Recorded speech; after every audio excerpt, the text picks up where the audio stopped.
So I went and saw Marvel's Captain of the SS Marvelous. It was pretty solid. So I went home to see what critics thought.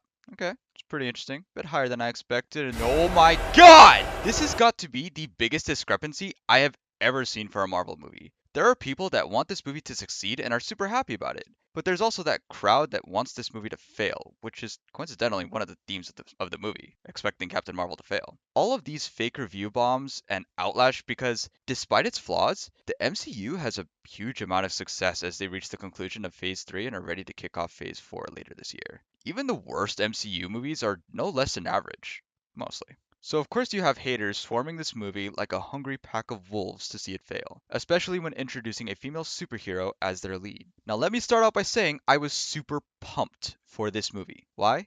To put it simply, I absolutely love overpowered characters when they're executed properly. Keyword, properly. And when Kevin Feige said that Captain Marvel was going to be one of the strongest characters to ever be introduced to the MCU, I was pretty giddy, I'm not gonna lie.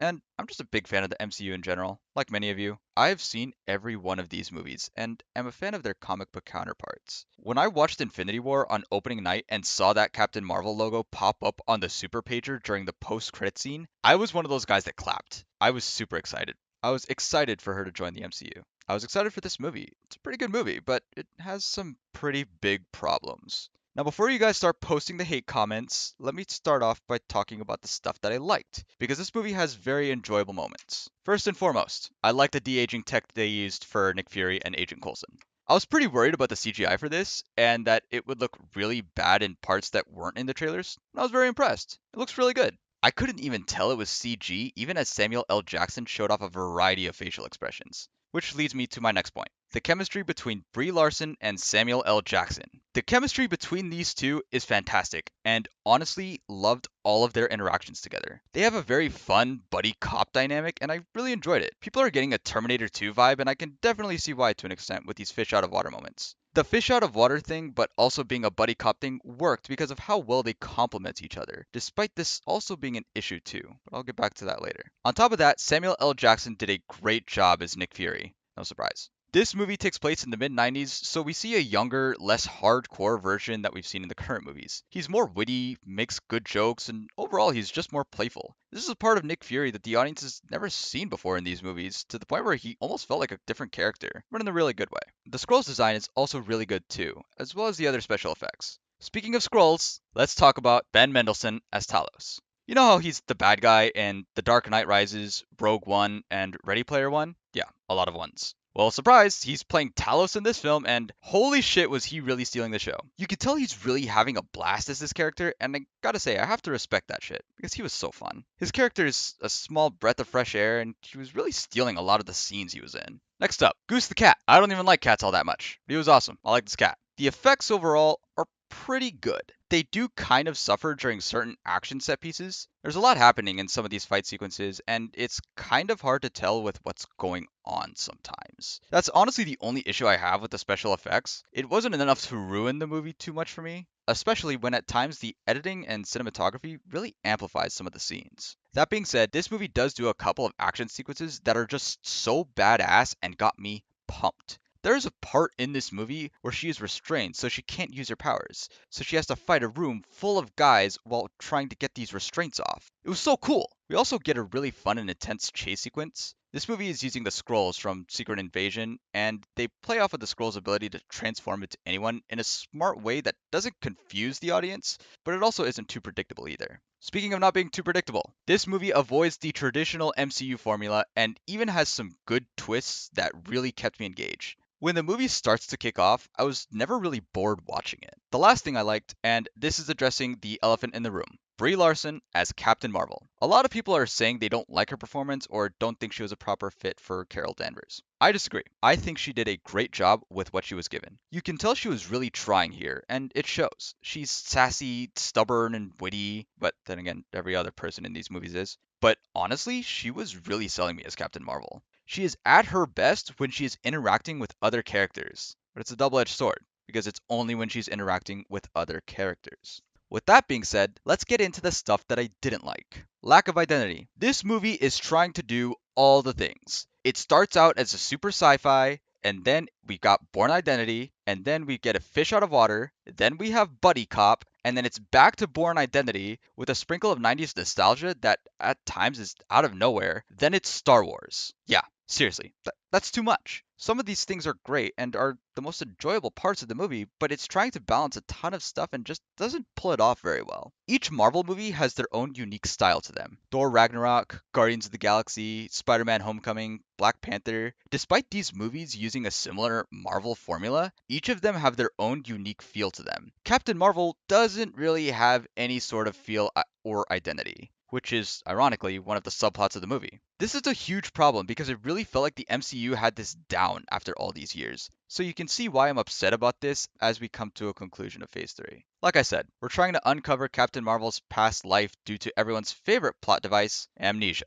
The thing is, this takes way too long. Like, as in, she doesn't discover her identity until like halfway through the movie. Remember how I said the movie kicks off after a certain point? Yeah, it kicks off after like 30 minutes, because that's when she gets to Earth. The moment she lands on Earth, that's where the movie gets super fun. But the first half hour of this movie honestly really dragged on for me. The writing was meh, and I really just wasn't sold on this aspect of the film. This causes the interesting stuff to be put off way longer than it should. It wasn't until after the movie I realized that a good portion of this film was actually kind of pointless. Halfway through the movie, we are introduced to Lashana Lynch's character. God, I hope I'm not butchering that name. She is supposed to be vital to revealing the origin of Carol Danvers, and this is where the movie tries to hit us with some much needed feels. And when we finally get these emotional moments, they just end up falling flat. Why? Because we're not emotionally invested in these characters. And we're not emotionally invested in these characters because we really don't know anything about them. Hell, we literally just met one of them. Which is a shame, because the way this emotional moment is performed by Lynch's character is done so well. Her performance alone almost sold it for me. If we simply had some emotional investment in these characters, I feel like this probably would have been one of the most touching moments in the entire MCU.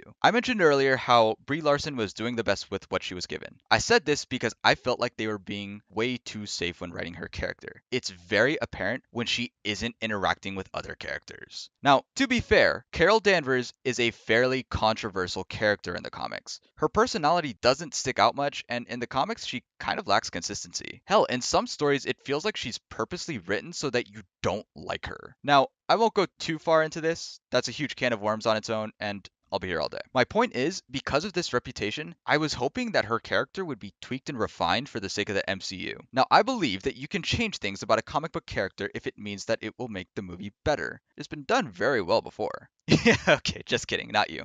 Not you! In Spider-Verse, Miles had his origin tweaked up a bit, combined with giving him a bit more of a personality and giving him an arc that hasn't really been done in the comics, which gave him his own identity as Spider-Man, something the comics just could not pull off too well. The Thor we see in current movies is nothing like comic book Thor. Marvel learned from Phase 1 and 2 that Thor just wasn't resonating with audiences, so they took a risk and gave us the upbeat, lovable goofball that we have now while still feeling like Thor. It was a risk. They took it, and if you ask me, it really paid off. I bring this up because they were being so safe with Captain Marvel that she honestly felt like a bit of a hollow character while also being all over the place. At the start of the movie, we are told right away that Carol Danvers is a hothead, that her emotions dictate her actions too much, and if she can't keep her emotions in check, it will get her in trouble. Yeah. It's never really an issue. She bounces around from being hot-headed and feisty to stoic for a while and not showing much emotion in general. The only theme that has any sort of payoff is that no matter how many times or how hard you go down, you always get back up. Not for anyone else but yourself. But even then, its payoff is kind of lackluster. I really don't understand why they wrote her to be so safe and boring. This is why I said it felt like Brie Larson was really underused in this movie, and she really didn't get much of a chance to prove herself for this role. Which is a shame because, as I said, the cast is phenomenal and it seems like everyone else got a chance to be charming in their own way, but they didn't want to take any chances with Captain Marvel. It's the same problem I had with T'Challa and Black Panther, but at least he proved himself by being one of the best parts of Civil War. Why couldn't we focus on Carol learning to control her temper and explore her emotional outbursts? If anything, that might have made things more interesting and it's easy to buy into. This is something that we haven't really seen in these movies, so she would have had a very unique arc. Especially since her dynamic with Fury is so great, I could have really bought into him helping her get over this flaw. He could have been like, hey, you need to chill the hell out, and really bring her down to earth. See what I did there? No? Okay. Anyway, why not have Carol Danvers be emotionally vulnerable a bit in this film? What, were they worried this would make her look weak? Let's keep in mind that we have seen our heroes in some very emotionally vulnerable states. We saw Iron Man go through PTSD and he was emotionally crushed after his fallout with Cap in Civil War. We saw Captain America trying to get drunk when he thinks Bucky died. We saw how hard he took Peggy's death in Civil War, making him feel alone. We saw Thor say that even though he lost everyone that he loves, he will keep fighting.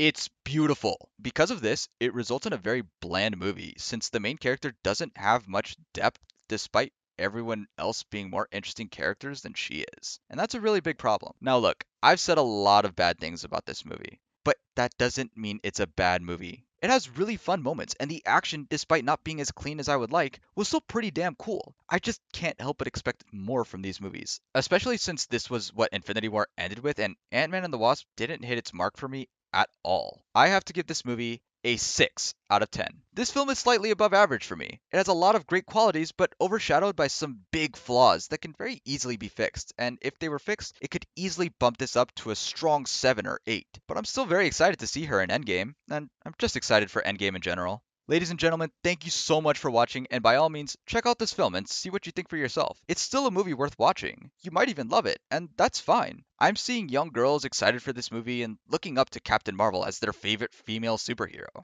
And you know what? And on its own, makes me so happy that this movie is inspiring a new generation of fans. Thank you guys so much again. I hope you enjoyed the video, and have a wonderful day.